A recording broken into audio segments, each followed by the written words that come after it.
सखी सहेली कार्यक्रम सुनने वाली सभी सखियों, सभी श्रोताओं को संगीता श्रीवास्तव और आकांक्षा सिंह का नमस्कार। क्या बात है संगीता जी। हाँ। कल तो तिल और गुड़ की मिठास सभी के मन में घुल गई। हाँ बिल्कुल।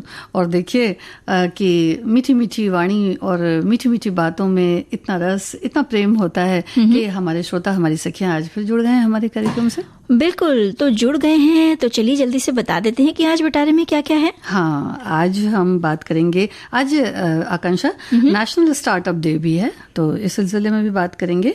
और जब हम पैदल चलते हैं ना तो उसके कुछ नियम होते हैं, उस बारे में भी बात करेंगे। बिल्कुल, साथ ही धारावाहिक चित्रलेखा की अगली कड़ी आज सुनेंगे हम सब। हाँ। और मुल्तानी मिट्टी जो होती है एक घरेलू सौंदर्य प्रसाधन के रूप में किस तरह उपयोगी सिद्ध होती है, उस बारे में थोड़ी बातचीत हो जाएगी जी। और सखी विशेष की तो बात करेंगे ही करेंगे।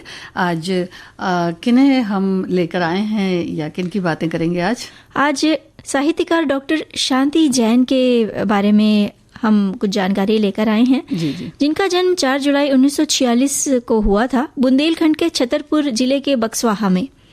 नौकरी के सिलसिले में इनके पिता हेमराज जैन बक्सवाहा से आरा आए और तब से इनका परिवार यहीं रहने लगा।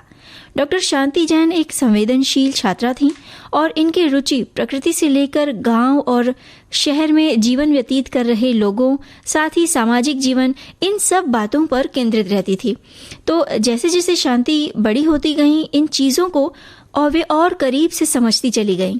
जी। और इसी तरह से धीरे धीरे बढ़ती उम्र परवान चढ़ने लगी और कलम की धार पैनी होती चली गई और अपनी छोटी बड़ी रचनाओं से उन्होंने कला जगत को समृद्ध किया।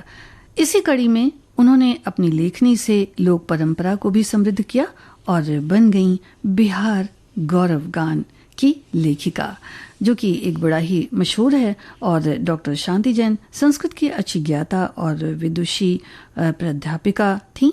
हिंदी में जो उनकी एक कह सकते हैं कि लेखनी की धार थी वो बड़ी ही अलग थी, यानी कि बहुत विख्यात कवित्री। मगध विश्वविद्यालय से इन्होंने मास्टर्स की डिग्री प्राप्त की और फिर पीएचडी किया। शांति जैन ने प्रयाग संगीत समिति से प्रभाकर भी किया। इस प्रकार आगे चलकर पटना विमेंस कॉलेज में संस्कृत की वे प्राध्यापिका बनी।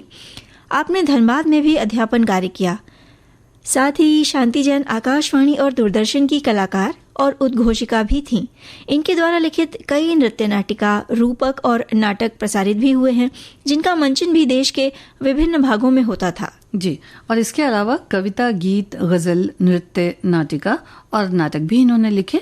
लगभग 3 दर्जन विभिन्न विधाओं की पुस्तकें प्रकाशित हुईं। इनमें वेणी संघार की शास्त्रीय समीक्षा, कादम्बरी, वासवदत्ता, वसंत सेना इनका रूपांतर, उसके बाद आशमा ये प्रबंध काव्य, और चंदनबाला एक वृत्त के चारों ओर ये कविता, और छलकती आंखें, गीत पिया की हवेली ये गीत था, हथेली का आदमी काव्य संग्रह, धूप में पानी की लकीरें ये गीत, और तरन्नुम ये सारे गीत संग्रह ही हैं। बिल्कुल। और साथ ही समय के स्वर जो एक गीत संग्रह है, एक कोमल क्रांतिवीर के अंतिम 2 वर्ष ये एक डायरी है। जी जी।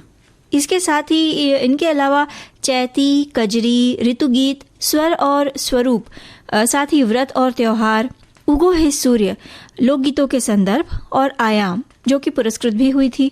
साथ ही सांझ घिरे लागल ये भोजपुरी गीत, व्रत त्योहार कोश, अंजुरी भर सपना ये गीत, इस गीत की भी उन्होंने रचना की थी। जी। और साहित्य और संगीत दोनों में ही शांति जैन का योगदान रहा और इसलिए इन्हें कई सम्मान भी दिए गए। संगीत नाटक अकादमी दिल्ली द्वारा राष्ट्रीय सम्मान, मध्य प्रदेश सरकार द्वारा देवी अहिल्या सम्मान, शंकर पुरस्कार, बिहार कलाकार आकाशवाणी के लिए लिखे गए संगीत रूपक व्यथा के लिए राष्ट्रीय पुरस्कार, साहित्य साधना सम्मान, बिहार सरकार का राजभाषा पुरस्कार और पद्मश्री से भी इन्हें नवाजा गया। हम ये कह सकते हैं कि डॉक्टर शांति जैन का पूरा जीवन साहित्य और संगीत को समर्पित रहा। साल 1983 में पहली पुस्तक चैती के लिए राजभाषा सम्मान उन्हें मिला। केंद्र सरकार के सांस्कृतिक मंत्रालय की सीनियर फेलोशिप भी उन्हें प्राप्त हुई थी। साल 1970 में ऑल इंडिया रेडियो पर इनका गाया मानस पाठ बेहद लोकप्रिय हुआ। आप एक अच्छी लेखिका के साथ साथ एक लोक गायिका, एक स्थापित गीतकार के तौर पर भी जानी जाती रही। जी, और 2 मई 2021 को आपने संसार को अलविदा कहा। तो शांति जैन जी के बारे में ये थोड़ी जानकारी जो हमने जुटाई, देखिए एक अलग सी चमक रहती है, एक अलग सी खनक रहती है जब हम अपनी साहित्यकार सखियों की बात करते हैं या जब अपनी सखियों की बात करते हैं। बिल्कुल, और ऐसी ही खनक और ऐसी ही चमक चेहरे पर आती है जब कोई व्यक्ति कोई नई चीज शुरू करता है संगीता जी, और उसमें उसे धीरे धीरे कामयाबी दर कामयाबी, मतलब सीढ़ी दर सीढ़ी वो कामयाबी चढ़ता जाता है। और आज हम जो दिन मना रहे हैं नेशनल स्टार्टअप डे, वो ऐसे ही व्यक्तियों को जो कुछ करना चाहते हैं उनके हौसलों को उड़ान देने के लिए कहा जा सकता है। एक अच्छी पहल है। हाँ, क्योंकि देखिए ये अपने से नेशनल स्टार्टअप डे जो है ये एक कुछ ऐसा है कि अपने अंदर भी कुछ इच्छा होनी चाहिए जिससे कि हम फटाफट उसमें आगे बढ़ सके। तो शायद इसी वजह से है नेशनल स्टार्टअप इंडिया भारत का एक प्रमुख पहल भारत की है, जिसका उद्देश्य देश में स्टार्टअप्स और नए विचारों के लिए एक मजबूत परिस्थिति तंत्र का निर्माण करना, जिससे देश का आर्थिक विकास हो और बड़े पैमाने पर रोजगार के अवसर भी उपलब्ध हों। बिल्कुल, जब इसे शुरू किया गया, जिसके अंतर्गत उद्यमियों को व्यवसाय शुरू करने, हर पहुंच को आसान बनाने, साथ ही विकास को कारगर बनाने में मदद करना, जो प्रारंभिक चरण की जो कंपनियां होती हैं जिनके लिए ये चीजें काफी महत्वपूर्ण होती हैं। बिल्कुल, हाँ, शुरुआत में तो इसमें नए तरीके से व्यवसाय को लेकर समाधान, नई तकनीकें जो हैं और इससे ज़्यादा रोजगार के अवसर पैदा हों, यही लक्ष्य है। और विशेषकर युवाओं को उद्योग लगाने, रोजगार के साधन उपलब्ध कराने के प्रयास भी सरकार द्वारा किए जा रहे हैं, जिसके तहत बहुत अच्छे प्रोजेक्ट्स और धन संबंधी सुविधा भी किस प्रकार से मिले ये भी तय किया जाता है। और कुछ सालों के लिए जो ये योजना होती है, इसमें जो भी धन लिए जाते हैं, मुहैया करवाए जाते हैं, उनमें जो कुछ टैक्सेस होते हैं उनमें छूट भी दी जाती है। बिल्कुल, लघु उद्योग के लिए धन मुहैया कराना सस्ते कर्ज पर, इसके अलावा इनमें और तेजी लाने के लिए कृषि क्षेत्रों, सामाजिक क्षेत्र, साथ ही साथ स्वास्थ्य सेवा, शिक्षा आदि क्षेत्रों में भी ध्यान दिया जा रहा है। मोबाइल ऐप और पोर्टल भी स्टार्टअप के लिए एकल मंच के रूप में सेवा प्रदान करने के लिए बनाए गए हैं। इसमें पंजीकरण, आवेदन की स्थिति को ट्रैक करना और पंजीकरण को भी डाउनलोड करना, ये जो सारी चीजें हैं ना, ये सब मोबाइल ऐप के माध्यम से की जा सकती हैं। क्योंकि ये बहुत जरूरी है और सब बच्चों को फटाफट आता भी है। और ज्यादा जानकारी के लिए स्टार्टअप इंडिया वेबसाइट पर भी आप विजिट कर सकते हैं या कर सकती हैं, और www.startupindia.gov.in इस पर वेबसाइट पर जाकर आप ज्यादा इस पर जानकारी भी प्राप्त कर सकती हैं। टोल फ्री नंबर भी है 1800115565, यानी कि 1800115565 पर। और जानकारी इससे संबंधित जो मुद्रा लोन है उनकी भी जानकारी इसमें मिल जाएगी। उसके अलावा जो नवाचार है, यानी कि जो नई विधि, नई तकनीकें, नई कार्य पद्धति, नई सेवा, नया उत्पाद भी इस अर्थतंत्र में सहायक है, क्योंकि नई नई चीजें होती हैं तो उसके लिए जरूरी है। बिल्कुल, हमारी एक सखी भी कह रही हैं कि स्टार्टअप यानी एक ऐसी कंपनी या व्यवसाय जिसने अभी कामकाज शुरू किया है। आप अकेले या कुछ लोगों के साथ मिलकर कंपनी की नींव रखते हैं, जिसे इनक्यूबेशन कहते हैं। यहाँ पर लोग अपनी अपनी कुशलता और विशेषज्ञता लेकर आते हैं और नए कारोबारी आइडिया पर मिलकर काम करते हैं। इस तरह की कंपनी के जरिए ग्राहकों को एक यूनिक प्रोडक्ट या सर्विस दी जाती है। ये यानी कि पहले ये देख लिया जाता है कि स्किल क्या है, क्या नहीं है, क्या आता है, क्या नहीं आता है, और उसके बाद फिर जो भी सुविधाएं होती हैं वो ज्यादा से ज्यादा मुहैया करवाने की कोशिश की जाती है। साथ ही साथ इन चीजों में, यानी कि इन व्यवसायों में जो आगे बढ़ने के लिए जो चीजें जरूरी है, जैसे मुद्रा है या कोई तकनीक है या कोई जरूरी जानकारी है, तो यही वजह भी है, जैसा कि आपने बताया था, कि शिक्षा क्षेत्र जो है या समाज है वो सबको जोड़ करके फिर आगे बढ़ने का काम शुरू होता है। बिल्कुल, एक साथी अपने अनुभव साझा करते हुए कह रहे हैं कि अवकाश प्राप्त होने के बाद अपना स्टार्टअप एक छोटा सा किराए का मकान लेकर कम्युनिटी हॉल खोला, जो धीरे धीरे फलता फूलता चला गया और अनेक लोग इससे जुड़ते चले गए और धीरे धीरे ये व्यवसाय का रूप ले लिया। मैंने कई लोगों को रोजगार भी दिया है जो आज आर्थिक रूप से मजबूत हो चुके हैं। ये बहुत जरूरी चीज है, क्योंकि जब एक व्यक्ति किसी स्किल को सीखता है, कोई कला को सीखता है, आगे बढ़ता है, किसी व्यवसाय को सीखता है, तो अगर आप बहुत सारे लोगों को जोड़ते हैं तो ये भी एक तरह का बहुत ही अच्छी,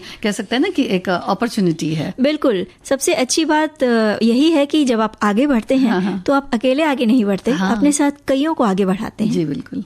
और इसी तरह से हमें भी अपने जो त्वचा होती है ना आकांक्षा, उससे बड़ा प्यार होता है और इसलिए लोग देखिए सर्दियों में बड़े परेशान रहते हैं कि भाई किस तरह से अच्छी त्वचा में जो है वो निखार हो सके और जो एक रूखापन होता है ना वो थोड़ा सा कैसे कम हो सके। वही संगीता जी, हम तो ये मानते हैं कि अगर अपनी त्वचा का, अपनी स्वास्थ्य का, अपने शरीर का हम ख्याल नहीं रखेंगे तो सिर्फ सर्दियों में ही क्यों, हम साल के 12 महीने और हर मौसम में परेशान ही रहेंगे। भाई हर मौसम की अलग तासीर होती है। गर्मियों में शरीर की और त्वचा की अलग ज़रूरतें होती हैं, सर्दियों में त्वचा की अलग ज़रूरतें होती हैं। तो मौसम के हिसाब से और अपनी त्वचा के अनुकूल अगर आप उसे पोषण देते हैं, उसका ख्याल रखते हैं, तो फिर ये जो गीत हमने बजाया ना, इतना तो कह दो, बिल्कुल हमारी त्वचा भी हमें हमारे लिए वही गीत गुनगुना रही होगी। लेकिन जब हम सर्दियों की बात करते हैं और ख़ासकर आज जब मुल्तानी मिट्टी के बारे में जो चर्चा करने वाले हैं, तो मुल्तानी मिट्टी का जो गुण होता है ना, स्वभाव, जो स्वभाव होता है वो थोड़ा सा रूखापन लिए होता है। तो सर्दियों में, गर्मियों में तो लाभदायक है ही, सर्दियों में भी अगर देखभाल से, मतलब संभाल के अगर मुल्तानी मिट्टी का उपयोग किया जाए तो त्वचा को उतना ही फायदा हो सकता है। हाँ, यानी कि जैसे गर्मियों में हम कई बार इस्तेमाल करते हैं तो सर्दियों में थोड़ा संभल कर इस्तेमाल करें, यानी कि थोड़ा सा कम इस्तेमाल करें।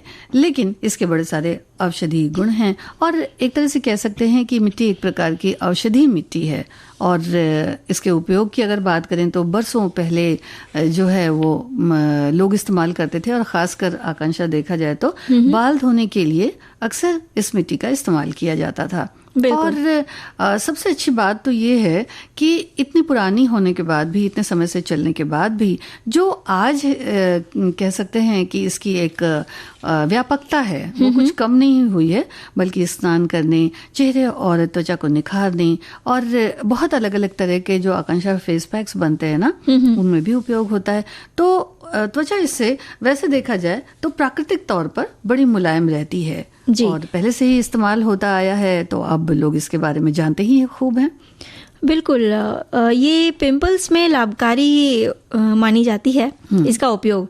चेहरे से चिकनाई यानी तैलीपन को कम करती है और पसीना चेहरे का और धूप से होने वाले कालेपन को भी ये चेहरे से हटाती है। हाँ, तो वैसे अगर देखा जाए आकांक्षा, तो जाड़े की अगर बात है तो इसमें थोड़ा सा गुलाब जल, मलाई, दही, ये चीज़ें डालकर अगर आप चेहरे पर लेप लगाएंगे और फिर थोड़ा सा पानी जो है वो, गर्मियों में तो हम ठंडे पानी से धो सकते हैं, लेकिन जाड़े में चूंकि आप अपना चेहरा साफ करें तो थोड़ा सा गुनगुना पानी ले लें, तो उससे जो एक मुलायमियत होती है चेहरे की वो बरकरार रहती है। बिल्कुल, और जब ठंडी में हम इस्तेमाल कर रहे हैं तो मुल्तानी मिट्टी में जो विटामिन ई ऑयल रहता है, अगर वो नहीं उपलब्ध है तो तिल का तेल हम उसमें मिला सकते हैं, या फिर सरसों के तेल की कुछ बूंदें अगर मुल्तानी मिट्टी में डालकर उपयोग की जाए तो वो जो रूखापन आता है ना संगीता जी, उस समस्या से छुटकारा मिल सकता है। हाँ, तो ऐसा भी कर सकते हैं। और दूसरी चीज़ ये कि मुल्तानी मिट्टी जब आप लगाएं तो थोड़ी, जब त्वचा इसकी जो है थोड़ी सी रूखी सी लगती है, तो मतलब खाली मुल्तानी मिट्टी ना लगाएं, उसमें कुछ ना कुछ मिला लें। अगर इस तरह से अगर बालों पर भी लगाएंगे और फिर उसके साथ दही नहीं लगाएंगे तो फिर गड़बड़ हो जाएगी जाड़ों में। तो इस तरह से थोड़ा सा उसको सोच समझकर अच्छे से दही उसमें मिला दें, जिससे कि उसमें थोड़ी चिकनाहट बनी रहे, बाल साफ भी हो जाए। और प्राइम क्लेंजिंग एजेंट है ये एक तरह से देखा जाए तो।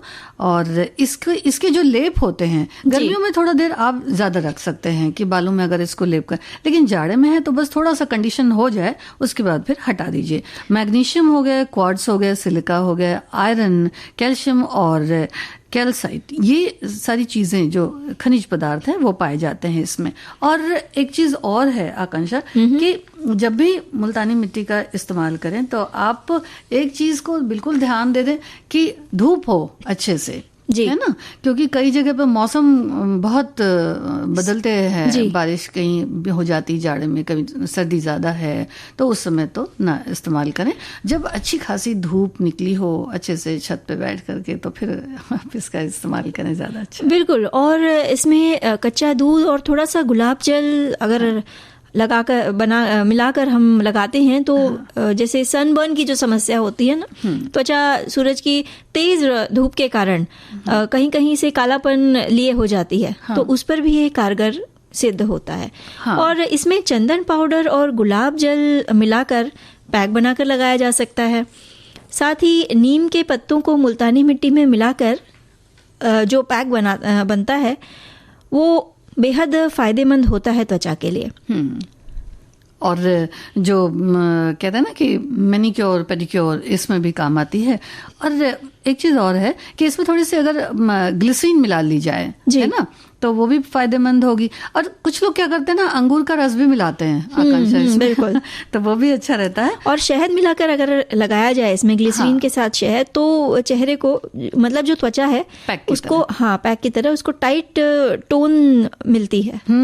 और वैसे तो आंवला भी ठंडा होता है, लेकिन आजकल खूब आ रहा है तो आंवला भी इस्तेमाल कर सकते हैं, थोड़ा सा 1-2 कलियां आंवले के रस का, बिल्कुल पीस कर, जैसे चटनी वगैरह हम लोग खाते हैं तो उस तरह से आप। और ये चीज तो बिल्कुल भी दिमाग से निकाल देनी चाहिए कि आंवला सर्दी के समय नुकसान होता है, बल्कि आंवला सर्दी में बहुत फायदेमंद है। भाई संगीता जी, जो चीजें, जो सब्जियां, जो फल, जो खाने पीने की चीजें जिस मौसम में आती हैं, वो प्रकृति ने ये कुछ तय करके ही उन्हें उस समय के लिए बनाया है ना? जी जी बिल्कुल। और बादाम को अगर आप उसको घिस लें या फिर उसको कूट लें, उसका जो मिल्क होता है, दूध होता है, उसमें भी मिलाकर लगा सकते हैं। और एक चीज और है जो बहुत खास है आकांक्षा, मुल्तानी मिट्टी में चोट पर भी लगाई जाती है। हाँ। और तिल का तेल, दही और मुल्तानी मिट्टी मिलाकर बालों पर लगाने से बाल नरम हो जाते हैं। हाँ आकांक्षा, आज चित्रलेखा का पठन भी है तो सुनवाते हैं। चित्रलेखा।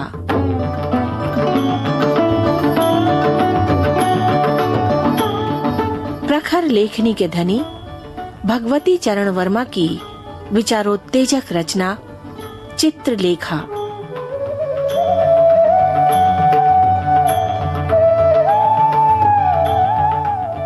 पाप और पुण्य के चिर पुरातन प्रश्न से जूझते पात्रों की कथा चित्रलेखा।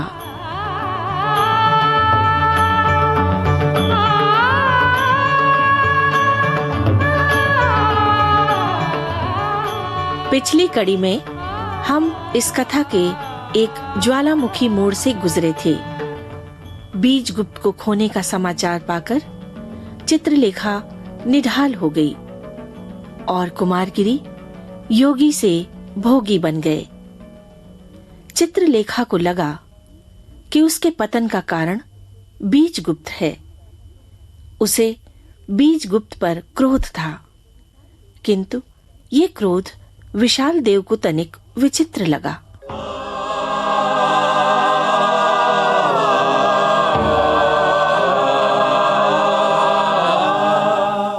देवी, तुम बड़ी विचित्र हो। तुम्हें समझना बड़ा कठिन है। मेरे व्यक्तिगत जीवन के संबंध में तुम्हारे लिए इतनी उत्सुकता दिखाना कहां तक उचित है? ठीक कहती हो देवी, पर तुम्हारे व्यक्तिगत जीवन में उत्सुकता दिखाने का अर्थ होता है अपने गुरु के जीवन में उत्सुकता दिखाना, और ये मेरे लिए स्वाभाविक तथा उचित है। देवी चित्रलेखा, तुम अच्छी तरह से जानती हो कि यहां तुम्हारी उपस्थिति इस कुटी की संयम पूर्ण शांति को नष्ट कर रही है। यह आश्रम एक कुल के समान है, जहां के प्रत्येक व्यक्ति को दूसरे के उचित तथा अनुचित कार्यों में टीका करने का ही नहीं, वरन हस्तक्षेप करने का अधिकार है। मैं इस बात को मानने को बाध्य नहीं हूं। ना सही, फिर भी मैं आज बीजगुप्त के यहां जाऊंगा, केवल अपने गुरु भाई श्वेतांक से मिलने के लिए। देवी, मैं फिर प्रार्थना करता हूं कि एक बार तुम और विचार करो और तुम हम लोगों पर दया करो। दया? किस पर दया करने को कह रहे हो? और किससे दया करने को कह रहे हो? तुम बधिक से दया की आशा करते हो? देवी, तुम संहारकर्ता से निर्माण कराना चाहते हो? भूलते हो।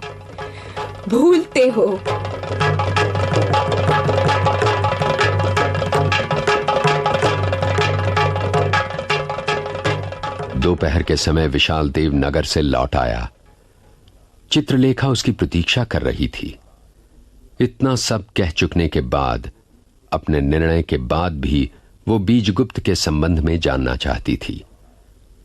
जिस समय विशाल देव लौटा, उस समय चित्रलेखा कुटी के बाहर वटवृक्ष के नीचे लेटी हुई थी। विशाल देव को देखते ही वो उठकर बैठ गई। विशाल देव सीधे चित्रलेखा के पास आया। देवी चित्रलेखा, मैं बतला दूं कि आर्य बीजगुप्त से नहीं मिला। मैं केवल श्वेतांक से मिलकर लौट आया हूं। मैं अधिक देर तक वहां ठहरा भी नहीं, क्योंकि श्वेतांक आर्य मृत्युंजय के यहां जा रहा था। मैं भी उसके साथ वहां तक बातें करता हुआ गया। इसके बाद वो भीतर चला गया और मैं लौट आया। श्वेतांक ने मेरे विषय में भी तुमसे कुछ पूछा विशाल देव? हाँ, तुम्हारे स्वास्थ्य तथा कुशल क्षेम के विषय में वो मुझसे पूछता रहा। वो जल्दी में था, नहीं तो वो यहां आता भी। एक बात और बतलाऊं? हाँ? शायद तुम्हें आश्चर्य हो, श्वेतांक यशोधरा से प्रेम करता है। क्या? हाँ, और वो उससे विवाह करना चाहता है। श्वेतांक यशोधरा से विवाह करना चाहता है? हाँ। मेरा तो ऐसा अनुमान था कि बीजगुप्त से यशोधरा का विवाह हो गया है। तुमने ये किस प्रकार अनुमान कर लिया कि बीजगुप्त से यशोधरा का विवाह हो गया? श्वेतांक ने ये तो कहा था कि बीजगुप्त यशोधरा की ओर आकर्षित अवश्य हुए थे, पर उसका विश्वास है कि बीजगुप्त यशोधरा से विवाह कभी न करेंगे। बीजगुप्त का तुम्हारी ओर अनुराग स्थायी है। धन्यवाद विशाल देव जी। जो कटु शब्द मैंने तुमसे कहे हैं, उनके लिए तुम मुझे क्षमा करना। देवी, मैं आज यहां से चली जाऊंगी, इतना विश्वास रखना विशाल देव।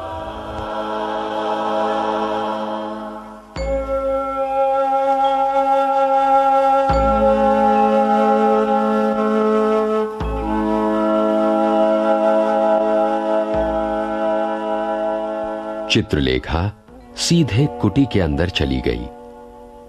विशाल देव चित्रलेखा के इस व्यवहार को न समझ सका। कुमारगिरी उस समय लेटे हुए चित्रलेखा के संबंध में ही सोच रहे थे। उनका चित्त उद्विग्न था। चित्रलेखा को देखते ही वे पागल की तरह उसकी ओर ये कहते हुए बढ़े, अभी तक तुम कहां थी मेरी रानी? आओ आओ। नीच और झूठे पशु, हाँ? अलग रहो। तुमने मुझे धोखा दिया। चित्रलेखा, तुम योगी हो, तुम तपस्वी हो, तुम मुझसे झूठ बोले। तुम्हारी तपस्या कभी सफल नहीं होगी और तुम्हें युगों युगों नरक में चलना पड़ेगा। मैं जा रही हूं, अब तुम मुझे रोक नहीं सकोगे। मैंने जो कुछ भी किया तुम्हारे प्रेम में अंधा होकर किया। वासनाओं की कीड़े, तुम प्रेम क्या जानो? तुम अपने लिए जीवित हो, ममत्व ही तुम्हारा केंद्र है। तुम प्रेम करना क्या जानो? प्रेम बलिदान है, आत्म त्याग है, ममत्व का विस्मरण है प्रेम। तुम्हारी तपस्या और तुम्हारा ज्ञान, तुम्हारी साधना और तुम्हारी आराधना, ये सब भ्रम है, सत्य से कोसों दूर है। तुम अपनी तुष्टि के लिए गृहस्थ आश्रम की बाधाओं से कायरता पूर्वक सन्यासी का ढोंग लेकर विश्व को धोखा देते हुए मुख मोड़ सकते हो। तुम अपनी वासना को तुष्ट करने के लिए मुझे धोखा दे सकते हो, और फिर भी तुम प्रेम की दुहाई देते हो। जाओ नर्तकी, मुझे तुम्हारी आवश्यकता नहीं। तुमने मुझे गिराया और तुम मुझे उठा भी रही हो। एक दिन तुमने मुझे पराजित किया, मैंने भी तुम्हें पराजित किया। तुम मुझसे क्या कहती हो? पहले अपने को देखो। अपने मुख पर पार्श्विकता की छाया को देखने में तुम समर्थ नहीं हो सकोगी, इतना मैं जानता हूं। जाओ जाओ, अपना अभिशाप भी अपने साथ लेती जाओ। जाओ।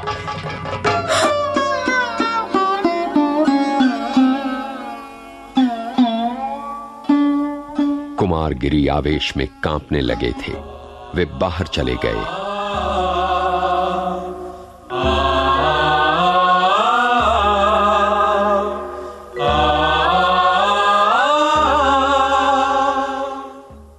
मृत्युंजय के यहां से लौटकर श्वेतांक ने बीजगुप्त से कहा, योगी कुमारगिरी का शिष्य विशाल देव आज मुझसे मिला। वो कह रहा था कि देवी चित्रलेखा अच्छी तरह से हैं और उनका स्वास्थ्य अच्छा है।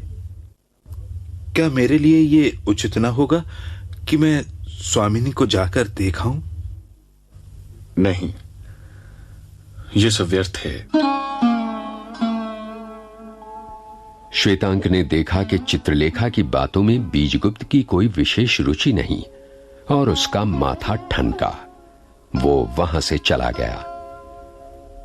बीजगुप्त की उद्विग्नता पाटलिपुत्र आकर घटी नहीं, वरन वो और बढ़ गई। उसके हृदय में दो भागों में तुमुल युद्ध मचा हुआ था। दो प्रतिमाएं उसके सामने थीं। चित्रलेखा के चले जाने के बाद उसने अपने जीवन में एक प्रकार के सूनेपन का अनुभव किया था, और वो सूनापन उसके लिए असह्य था। उस सूनेपन में यशोधरा चली आई। अब वो यशोधरा को अपनाना चाहता था, उससे विवाह करना चाहता था, पर वो एक बार यशोधरा को अस्वीकार कर चुका था। इस समय उसी यशोधरा को दान देने के लिए मृत्युंजय से कहना उसके लिए बहुत बड़ी पराजय होगी, और उसकी आत्मा उस पराजय को स्वीकार करने के लिए तैयार न थी। बीजगुप्त मौर्य साम्राज्य की सेना जनपद का सदस्य था। पाटलिपुत्र आने के बाद राज्य कार्य में भी उसका मन न लगा। बीजगुप्त के ओर में उस हलचल से प्रेरित एक क्षणिक विरक्ति की भावना बढ़ती जा रही थी। उसने घर से बाहर निकलना छोड़ दिया था।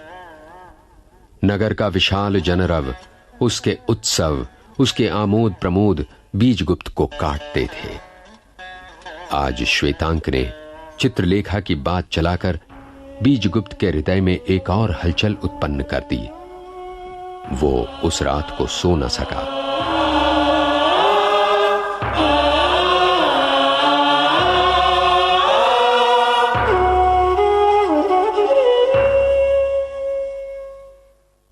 मन में हलचल हो तो नींद नहीं आती।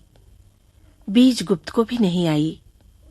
संभवतः उधर चित्रलेखा भी नहीं सो पाई। कैसी विडंबना थी।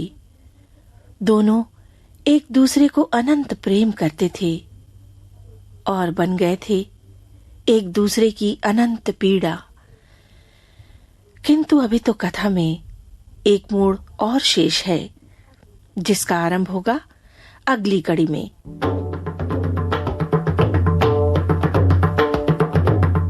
आज की कड़ी में अहंकारी कुमारगिरी का रूप धरा सुधीर पांडे ने।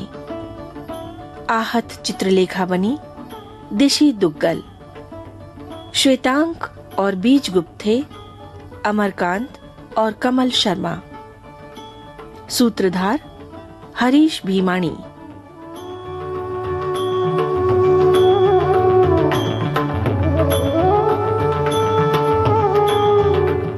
इस रेडियो प्रस्तुति के सहायक है राजेश मलिक और अजय राजकारणे। परिकल्पना और निर्माण लोकेंद्र शर्मा और विजय लक्ष्मी छाबड़ा।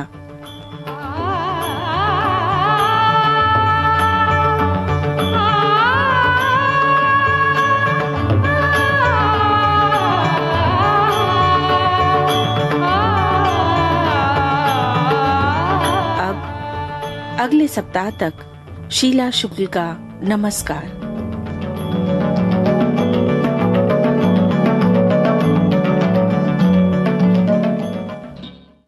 तो संगीता जी, साहित्यकार भगवती चरण वर्मा के लिखे उपन्यास चित्रलेखा की ये थी 41वीं कड़ी। हाँ, आगे की कड़ियों में क्या होगा ये थोड़ा उत्सुकता बने रहने देते हैं। भाई संगीता जी, हमारे एक श्रोता कह रहे हैं कि हमें उन राहों पर चलना है जहां गिरना और संभलना है। हमें उन राहों पर चलना है जहां ट्रैफिक के नियमों का पालन करना है। भाई ये नियम वाहन चालकों के लिए ही नहीं बल्कि पैदल चलने वालों के लिए भी होते हैं। रोड के समांतर खींची गई सफेद लाइन के अंदर लेफ्ट साइड ही पैदल चलना है। रोड क्रॉस करते वक्त जेब्रा क्रॉसिंग का ही उपयोग करना है। भाई संगीता जी, सड़क पर चलते हैं, हाँ, चाहे वाहन हो या व्यक्ति, हाँ, सबके लिए कुछ नियम तय किए गए हैं, बिल्कुल, ताकि किसी भी जो अपघात की संभावना होती है उसे टाला जा सके। तो जैसे वाहनों के लिए नियम होते हैं ना, वैसे ही पैदल चलने के भी, सड़क पे पैदल चलने के भी कुछ नियम होते हैं और उनका पालन करना अपनी सुरक्षा के लिए बेहद जरूरी होता है। हाँ, और ये नियम भी इसीलिए बनाए गए हैं कि सुरक्षित रहें। तो इसी से मिलती जुलती बात हमारे एक श्रोता और लिखते हैं कि हमेशा फुटपाथ पर चलें, जहाँ फुटपाथ नहीं है वहाँ सड़क के दाहिने किनारे पर चलने की बात इन्होंने लिखी है। तो वैसे तो बाईं तरफ से चलते हैं, खैर पूरा पढ़ लें फिर बात करते हैं। ताकि आप, यानी कि दाहिने किनारे से चलें ताकि आप विपरीत दिशा में आने वाले वाहन को देख सकें। क्रॉस रोड जहां पैदल यात्री क्रॉसिंग है वो आपकी सुविधा के लिए ही बनाए गए हैं। जहां पैदल यात्री क्रॉसिंग नहीं है, दोनों तरफ के ट्रैफिक को देखें और सुरक्षित होने पर ही क्रॉस करें। पैदल चलते वक्त इन बातों का भी ध्यान रखें। ऐसा कुछ और हमारे श्रोताओं ने भी लिखा है। बिल्कुल, जैसा कि हम कहते हैं ना कि अपने बाएं चलें, वैसे कई जगह पे दाएं चलने के नियम बन रहे हैं जिससे सामने से जो आती गाड़ियां हैं वो दिख सकें। जी जी, कुछ एक जगहों पर।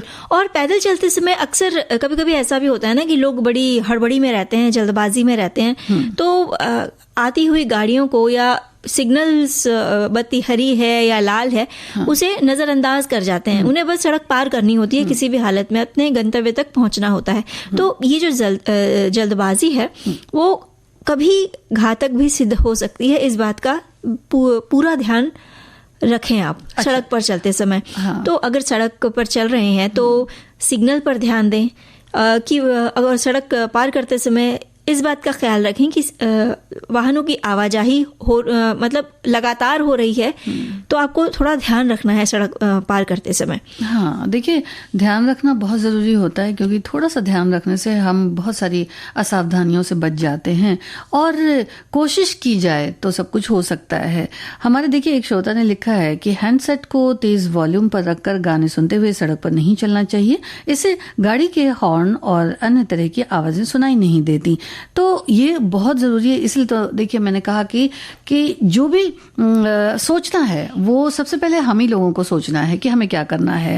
आप 1 घंटे 2 घंटे 3 घंटे जितनी देर भी बाजार गए हैं या कहीं भी गए हैं या किसी ऐसी जगह पर गए हैं, तो आप अगर थोड़ी देर गाना न सुने, हैंडसेट पर अपने कान में जो ईयरफोन लगा लेते हैं या और फिर चलते रहते हैं, तो उसमें बहुत दिक्कतें आ सकती हैं। भाई ऐसा है संगीता जी, सड़क पर चलते समय कानों में ईयरफोन लगाकर गाना सुनना खतरनाक साबित हो सकता है, और ये न सुने। अच्छा आकांक्षा, ये भी ध्यान रखना जरूरी होता है कि देखिए पैदल चलते जब हम हैं तो उसमें भी एक गति होती है ना, जिसे बनाकर रखना बहुत जरूरी होता है। यानी कि गति पर जरूर ध्यान देना चाहिए। बहुत धीमे भी बहुत लोग चलते हैं, बहुत तेज भी बहुत लोग चलते हैं, लेकिन पैदल चलने की भी एक अपनी गति होती है। कभी कभी क्या होता है, चलते चलते चलते फिर रुक जाएंगे, अचानक से दाएं मुड़ गए, अचानक से बाएं मुड़ गए। तो इसमें भी थोड़ा सा सोचना चाहिए, देखना चाहिए कि दाएं बाएं कोई गाड़ियां तो नहीं आ रही हैं। और ऐसा जब हम चलते हैं, यानी कि अगर एक गति नहीं होती है, गति को अचानक बहुत तेज बढ़ाते हैं या बहुत कम करते हैं, तो जो पीछे वाले लोग चलते हैं उन्हें भी बहुत दिक्कत होती है। यानी कि अगर आप बहुत तेज चल रहे हैं, चलते चलते बिल्कुल से रुक जाते हैं, तो पीछे वाले भी घबरा जाते हैं। बिल्कुल। तो ये जो कुछ नियम होते हैं, जैसे चलते सड़क पर चलते समय जैसे हैंडसेट लगाकर या हेडसेट लगाकर आपको मोबाइल पे गाना नहीं सुनना है या मगन नहीं हो जाना है, पूरा ध्यान आपका रास्ते पे रहे, तो ये नियम जितना चलने वालों पे लागू होता है संगीता जी, उतना ही वाहन चालकों पर भी लागू होता है। उसी तरह जैसे आपने कहा ना कि एक गति होती है, तो यही बात वाहन चालकों के लिए भी लागू होती है कि अचानक से अगर वो गाड़ी को ब्रेक लगाते हैं तो कभी कभी ऐसा होता है कि वो साइड में पार्क कर रहे होते हैं और अचानक से ब्रेक लगाते हैं, तो हो सकता है आगे पीछे कोई जो व्यक्ति फुटपाथ से चल रहा हो या किनारे से चला जा रहा हो, उसे चोट लगने की संभावना हो सकती है। उसी तरह सड़क के बीच में बने जो बैरियर होते हैं ना, उसे कभी फांदने नहीं चाहिए।